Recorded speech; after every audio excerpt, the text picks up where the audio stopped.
Bienvenidos a este programa especial de Geopoder. Ya sabéis que esta semana nuestro amigo José Papí está de vacaciones y por lo tanto pues estamos haciendo programas especiales, programas muy interesantes y tenemos además muchas ganas de que vuelva ya José para ofrecer sus criterios. Pero mientras tanto tenemos invitados de lujo, invitados que nos van a ofrecer criterios también interesantísimos. Hoy quiero saludar en primer lugar a un viejo amigo que además llevaba tiempo sin venir. Jesús Martínez, ¿cómo estás? Muy buenas tardes. Hola, buenas tardes a todos. Qué gusto estar entre vosotros de nuevo. Y también saludamos a otro que fue habitual y que llevaba mucho tiempo sin estar con nosotros, José Luis Escobar. ¿Qué tal? Muy buenas tardes. Hola, muy buenas tardes. Pues encantado de estar aquí de nuevo. Y un placer estar con estos dos monstruos de la televisión otra vez en este programa especial que vamos a ofrecer hoy en Geopoder, en el que vamos a tratar muchos temas. Y yo sé que, bueno, tanto Jesús como José Luis tienen mucho que decirnos del que ha sido sin duda el tema de actualidad de las últimas semanas en España. Esas riadas que, bueno, vuelven a hacer de las suyas en otras regiones, no solamente en Valencia. Hemos visto imágenes impactantes. Y José Luis, además, está muy cerquita en Alicante y Jesús es ingeniero y, por lo tanto, también nos tiene muchas cosas que comentar sobre esto que ha ocurrido. No sé por dónde queréis empezar. Jesús, voy a empezar contigo como ingeniero. ¿Cuáles serían los primeros criterios que quieres dar respecto a estas riadas que nos han estado llegando con esa gota fría? Ahora la llaman Dana, yo seguiré diciéndole gota fría, me gusta mucho más el español. Cuéntanos qué es lo que nos puedes aportar, cuáles son tus criterios respecto a toda esta gestión que se ha estado realizando. Pues si esto de la Dana, pues, aunque es una terminología que ya empezaron a usar, pues no sé si hace ya, quizá no para el público más habitual, pero sí hace 15 o 20 años por lo menos, una definición de zonas de presión y tal. Pero lo curioso de este suceso que está cubriendo tanto las noticias es siempre esa oportunidad que esta gente que tiene alguna agenda aprovecha. Y en este caso, pues no han podido desaprovechar la oportunidad para hablar del clima cambiático, como lo decimos aquí siempre, esa cosa del clima que parece que nos tiene que agobiar y tenemos que preocuparnos. Y que bueno, va a ser una catástrofe mundial. Y a ver si en este programa pues traemos unos cuantos criterios que nos ayuden a poder evaluar pues esto del clima, si es tan peligroso, si es tan preocupante, si no es preocupante. Si hay algo que nos gusta en este canal es dar criterios, ¿no? Siempre hablamos de los criterios, pues vamos a traer unos cuantos criterios aquí y además con la ayuda de José Luis también. Pues efectivamente, criterios es lo que nos diferencia. Por cierto, no será tan grave esto de la Dana, José Luis, cuando lo primero que hizo el gobierno fue juntarse para decidir quién iba a mandar en televisión española. Fue una noticia además que dio la vuelta al país. Bueno, eso fue al día siguiente de la Dana, se reunió el Parlamento y para aprobar un Real Decreto Ley. El Real Decreto Ley se dicta para circunstancias extraordinarias, urgentes e imprevisibles. Dice el Tribunal Constitucional que deben ser utilizados en casos como catástrofes naturales, crisis económicas o emergencias de carácter político o social. Pero fíjate, expresamente dice el Tribunal Constitucional que debe utilizarse en caso de catástrofes naturales. Bien, ese día algún diputado recuerdo que dijo que ya había 80 muertos, o sea, se habían contabilizado 80 muertos cuando estaban aprobando esto. Pero en vez de estar aprobando un decreto relativo a la Dana y a las ayudas urgentes que había que mandar, se dedicaron a aprobar un decreto de Radio Televisión Española. ¿Con qué fin? Pues el fin es poder controlar la información que llega a la gente, es decir, ser el dueño de la información.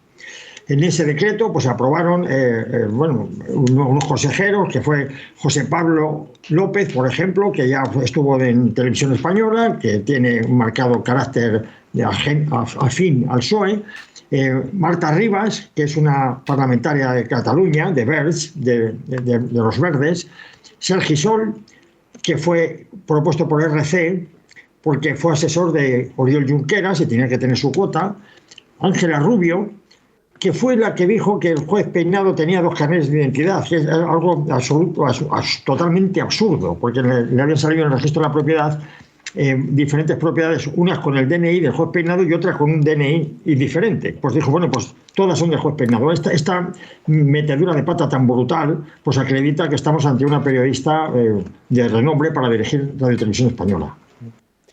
Jesús.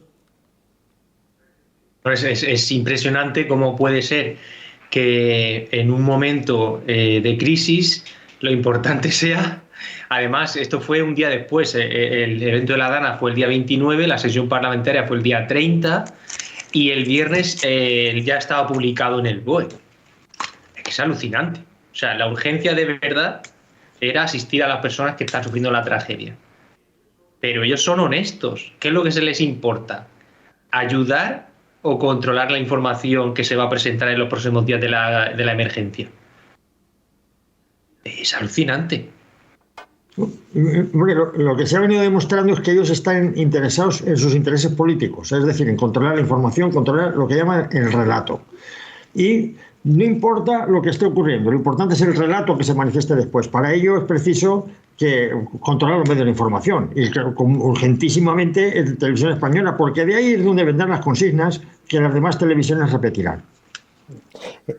Claro, y además recuerdo, Xavi, cuando tratábamos todo ese tema de la pandemia, como tú explicabas, cómo automáticamente un profesional como tú puede detectar un relato cuando ves la misma noticia contada de la misma manera en distintos canales que se supone que a lo mejor puedan ser incluso competidores, ¿no?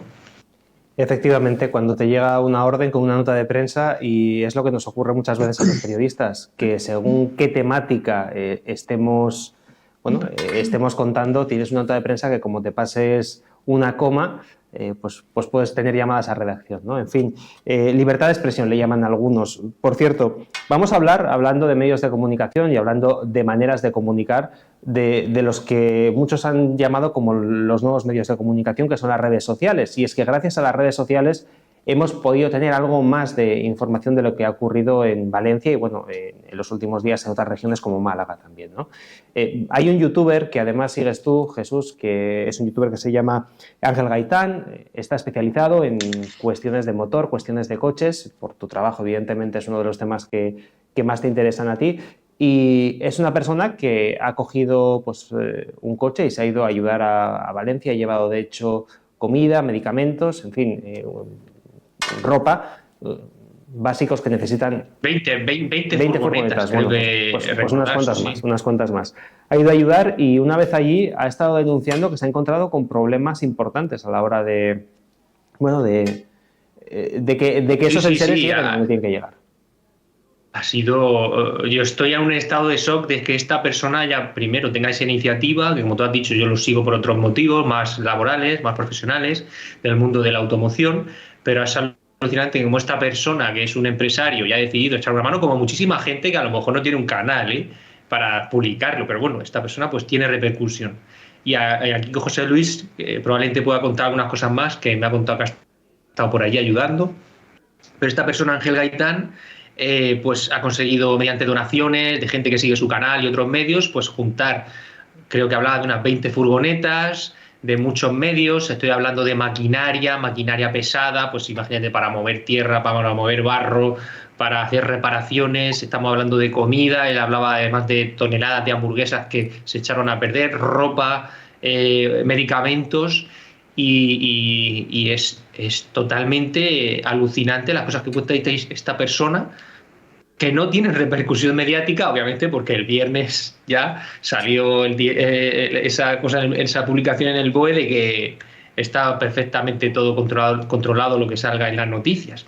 Pero esta persona, Ángel, contaba cómo él ha llegado a esas zonas, los han enviado a almacenes donde las mercancías nunca salen, se acercan ciertas autoridades políticas o locales, alcaldes, o incluso él hablaba de Cáritas, donde les pedían que les dieran a ellos las cosas, que ellos ya lo gestionarían. Pero además con un sesgo, es decir, no, dame la maquinaria pesada, que ya la gestionaré yo. Oye, y la ropa para la gente, no, la ropa tírala. Estas son palabras de esta persona. La comida, bueno, pues ahí se estropeará, no nos la llevamos. Medicamentos, tampoco. Y al final, esta persona cuenta cómo ha tenido que él directamente decidir, en lugar de utilizar los canales un poco más regulados que dentro de la situación, pues por su cuenta coger esa caravana de furgonetas y furgones, pasearse por una ciudad o un pueblo y directamente pues que la gente en la calle venga y coja lo que necesite. Si en una furgoneta pues va la leche, en otra furgoneta va un medicamento, en otra furgoneta va agua, y que la gente se sirva a ella mientras ellos hacen caravana pasando por las ciudades. Es alucinante, es alucinante. Y creo que José Luis puede hablar un poco más de este tema también. Porque lo ha vivido además en primera persona, está muy cerca, está en Alicante. José Luis, ¿cuál ha sido tu experiencia cuando te has acercado a echar un cable a toda esa gente que en muchos casos lo ha perdido todo? Bueno, vamos a empezar desde el principio.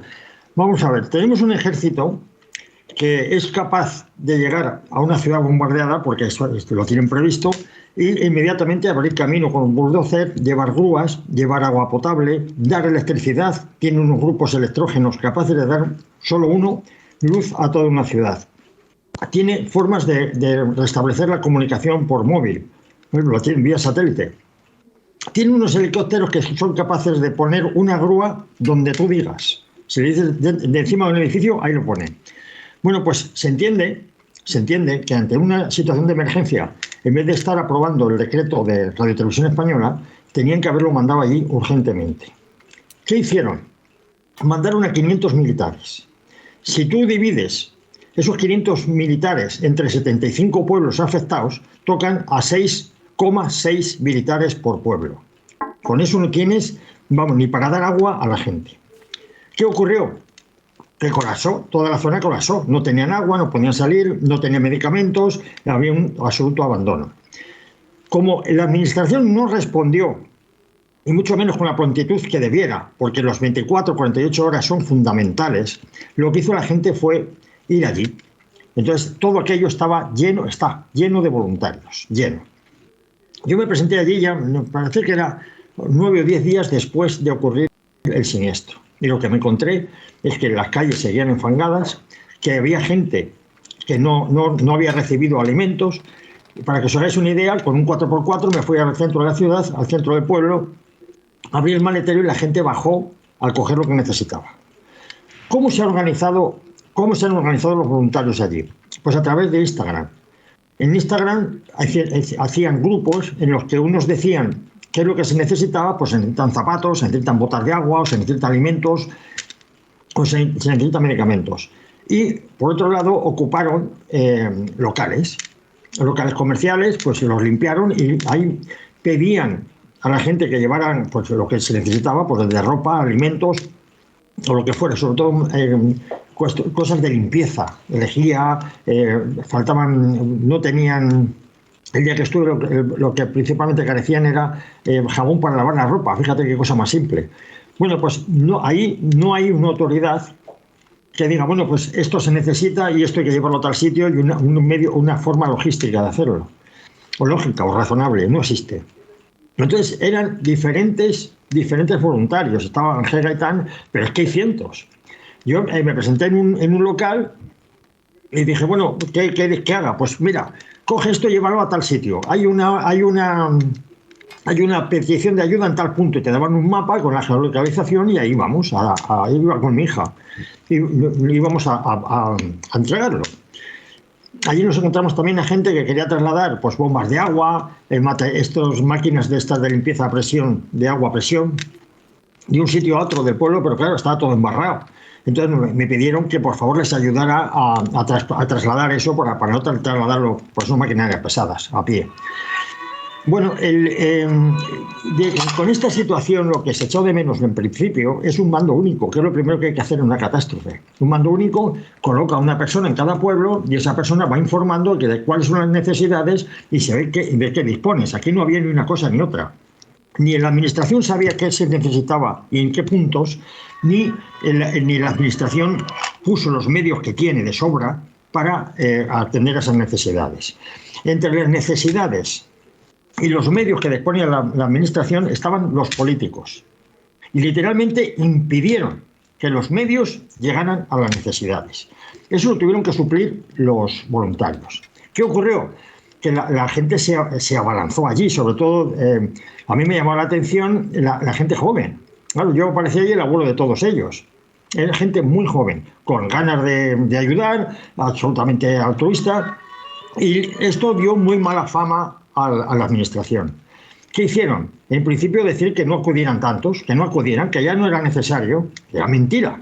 Claro que era necesario. Y sigue siendo necesario a día de hoy. Posteriormente, reaccionaron diciendo, bueno, todos esos almacenes. Bueno, a todo esto te voy a decir cómo se organizaban. Cuando fui yo, me pregunté dónde tenía que ir, y dice, voy a llamar a la persona encargada de logística. Y la persona que me hablaba era una chica muy joven, con acento andaluz. Digo, es que hay una persona encargada de logística aquí en Alfazar, que fue donde estuve. Dice, no, es una amiga mía que ha venido de Sevilla y está allí en el pueblo y ella va indicándome dónde tengo que mandar las cosas. Para que os hagáis una idea del ridículo espantoso de la administración. Bueno, del ridículo más que espantoso, yo diría ridículo criminal. Eso no hay derecho a hacerlo, teniendo los medios que estemos como estuvimos. Bueno, pues como esta chica que tenía una amiga de logística y ella en el almacén, hay cientos por toda la zona afectada. Como esto estaba dando muy mala imagen, lo que han hecho la administración es precintar todos esos almacenes y poner al cargo a la Cruz Roja y a Cáritas, entre otros. Claro, a gente subvencionada y por la administración. Para que os hagáis una idea, Cruz Roja recibió el año pasado, a ver, quiero recordar, son 600 millones de euros, de los cuales 300 millones de euros iban a sueldos. Es decir, Cruz Roja recibe 600 millones de euros y reparte uno para las necesidades y otro para ella. Otro millón para las necesidades y otro millón para ella. Bueno, pues estos son los que se van a encargar de administrar todo aquello. Al mismo tiempo han hecho grandes campañas publicitarias en todos los medios de comunicación para que la gente done precisamente a la Cruz Roja y dejen de donar pues a Ángel Gaitán y a otros son cientos de voluntarios que están recibiendo donaciones. En definitiva, lo que quieren es hacerse con el control porque la imagen que están dando es absolutamente demencial. O sea, ver que en vez de estar el ejército potabilizando agua, haya furgones o 4x4 repartiéndolo por las ciudades, pues es una imagen para los políticos absolutamente degradante. Pero esto es lo que está ocurriendo. Increíble sin duda este testimonio, en primera persona además de nuestro colaborador José Luis Escobar. Vamos a ir, si os parece, a un tema que ya hemos tratado al inicio del programa y que se une también, ¿no?, a esta imagen que están dando los políticos a la que hacía referencia José Luis. Y es que, Jesús, frente a este problema serio, lo que hemos visto en medios de comunicación es que han aprovechado, tal y como habéis indicado al inicio del programa, para hacer propaganda con toda la cuestión del clima climático, el cambio cambiante y el cambio cambiático. El clima cambiático. Es que esta gente no desaprovecha una oportunidad. Pero me parece gravísimo, perdóname Jesús, me parece gravísimo. Tú podrás hacer la propaganda que te dé la gana, pero por lo menos espérate a que se solucione la cuestión humanitaria en esas zonas, ¿no? No, bueno, creo que al final del programa podremos sacar en conclusión que la emergencia real es una, la emergencia que te muestran en la televisión es otra y la emergencia que ven los políticos es otra totalmente diferente, ¿no? La emergencia que se necesita es ayudar a la gente, la que te muestran en las noticias es que, bueno, eso está todo perfectamente controlado, y la que dicen los políticos es, bueno, lo que nosotros necesitamos es controlar Radio Televisión Española y meter aquí a todo el mundo que haga falta, ¿no? Y por supuesto, los oportunistas pues no desaprovechan la oportunidad para hablar del cambio climático y trayendo, como siempre hacemos, criterios para poder analizar lo que nos ocurre, de manera que todo pueda enfocarse desde distintos puntos de vista. Pues vamos a ver si contrarrestamos un poco esa narrativa de aprovechar esta situación para hablar del clima cambiático, de oye, pues todo esto es culpa del clima que cambia, porque vamos a morir todos, que la temperatura nos va a matar a todos y por eso están ocurriendo estas situaciones, ¿no? Yo como ingeniero, hombre de ciencia, mente cuadrada, pues siempre traigo distintos puntos de vista y tanto José Luis como yo creo que tenemos aquí un poco de información para dar datos y vamos a ver si analizamos este tema del clima desde varios puntos de vista. Uno es trayendo datos, tú puedes analizar un problema trayendo datos que describan la situación, ¿no? Y también puedes analizar el problema viendo las acciones que se toman, ¿no? Tú puedes decir, yo pues quiero todos los días, quiero ponerme fuerte, ¿vale? Quiero ir a ponerme fuerte y estar sano. Pero no solo vale que lo digas, luego tienes que tomar decisiones y actos que demuestren que quieres eso y al final pues te pones fuerte porque todos los días pues sales a correr o levantas pesas o lo que sea que quieras, ¿no? Entonces vamos a empezar por la primera aproximación, que es datos. Y yo que soy del mundo de la automoción, pues tengo muy presente siempre el tema de la contaminación por los vehículos, ¿no? ¿Cómo ha decidido la industria, en unión con los organismos reguladores, definir cómo se puede controlar el cambio climático? Y siempre hablan del CO2, ¿no? Los coches emiten por su escape CO2, cuanto menos CO2 se emite, pues es mejor para el clima, ¿vale? Y si me pones esa gráfica que hemos estado viendo antes, exactamente, está aquí.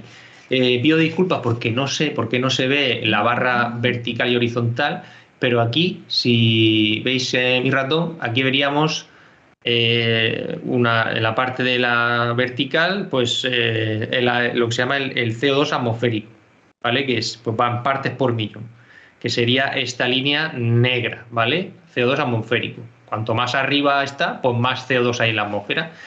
En la parte horizontal tendríamos millones de años. Nosotros estamos aquí a la derecha del todo y vamos hacia atrás 100 millones de años, 200, 300, 400, 500, 600 millones de años. No vamos para atrás.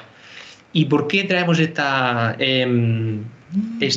gráfica a colación? Porque lo que queremos saber es si la industria y los organismos reguladores están utilizando el CO2 para demostrar que hay una relación entre eso y que se caliente el planeta, ¿vale? Pues vamos a ver si es verdad. Nos están diciendo, cuando más CO2, más se calienta el planeta y vamos todos a una catástrofe.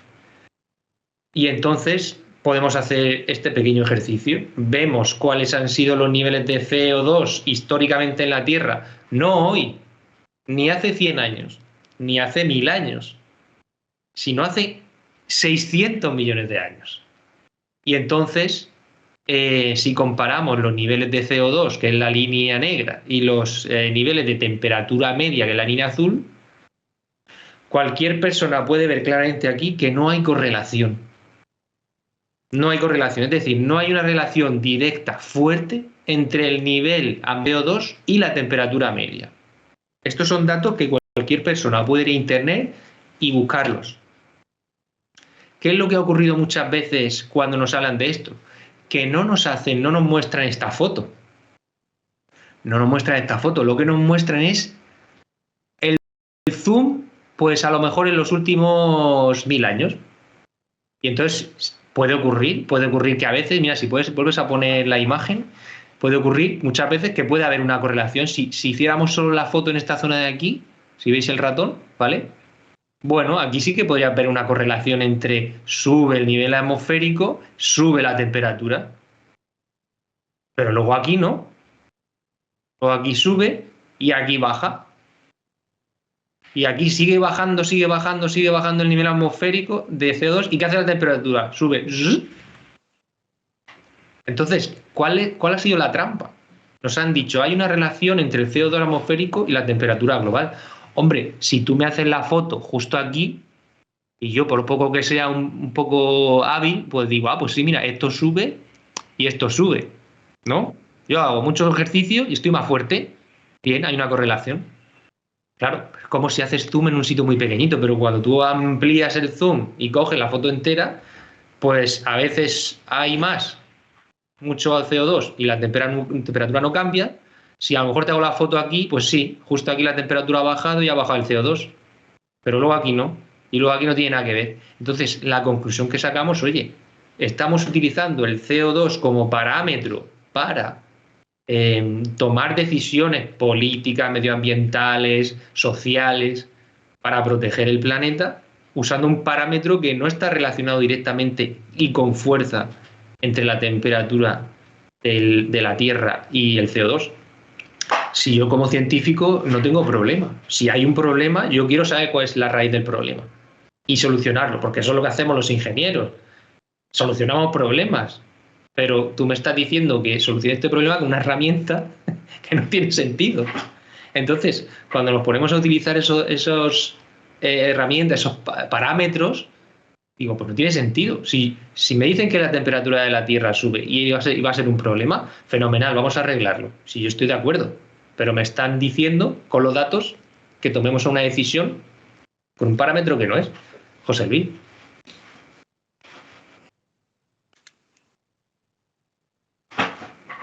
Adelante, José Luis. Es que no Sí. te había oído. Mira, hay un informe de un geólogo que se llama Enrique Ortega Gironés, que es español. Es un geólogo reconocido a nivel mundial, ha trabajado en el Banco Mundial, trabaja en diferentes organismos a nivel mundial y a nivel europeo, que ha redactado un informe relativo a la correlación entre las gotas frías o danas y los desbordamientos de los barrancos, concretamente el del Pollo, es decir, el que ha causado estas catástrofes. Él habla desde el siglo XIV al siglo XIX, que es lo que llaman la pequeña edad de hielo, que en esa época, están registradas 27 riadas. Es decir, él habla que cada 25 años aproximadamente se produce una. Esta vez ha tardado 40 y tantos. Si tienes el gráfico, Xavi, ¿lo puedes poner? Lo estamos viendo. Mira, se observa que cuando disminuye la temperatura, sigue habiendo, cada punto negro, eso es una riada. Cada punto azul, perdón, es una riada. Si os dais cuenta, cuando el clima se hace más frío, continúan las riadas. Se calienta y continúan las riadas igual. El gráfico de la derecha ya es, digamos, haciendo zoom en la última parte, la parte más moderna. Da igual que el clima sea más cálido o sea menos cálido, que las riadas se siguen produciendo. Es decir, las riadas no tienen nada que ver con el calentamiento o el enfriamiento de la atmósfera. José Luis, que perdona que te interrumpa, pero creo que estamos aquí en la misma situación. Si le haces la foto con el zoom a la parte que hay en la que sí que parece que sigue una línea, dices, ¿ves? Ya está demostrado, hay una relación. Pero le quitas el zoom y es otra cosa. Bueno, para que os hagáis una idea de lo que fue la catástrofe, el barranco del Pollo llevaba 2.700 metros cúbicos, que son 2.700.000 litros por segundo. Eso es equivalente a 108 piscinas olímpicas por segundo. Aquello fue brutal. Pero este no es la mayor catástrofe de la historia. En 1982 no pasaban 2.500, pasaban 7.000 y pico metros cúbicos por segundo. Es decir, fue muchísimo más brutal. Para que nos hagamos una idea luego sobre el cambio climático, hace 12.000 años, en un siglo, perdón, en un decenio, en 10 años, la temperatura cambió en 7 grados. Lo que llevamos de siglo ha cambiado en 3 grados. Eso significa que la Tierra pues tiene sus ciclos y hay aumentos o disminución de temperatura con independencia de la actividad del ser humano. Hace 12.000 años se calcula que la población humana estaba entre 1 y 10 millones de personas. Y sin embargo, el clima varió en 7 grados. Y a partir de ahí ya ha ido ascendiendo. Es decir, no tiene nada que ver el CO2 ni la actividad humana con el cambio de temperatura, salvo que lo prueben de otra manera, pero como hemos visto anteriormente, el CO2, un mayor incremento de CO2 no conlleva necesariamente un incremento de temperatura.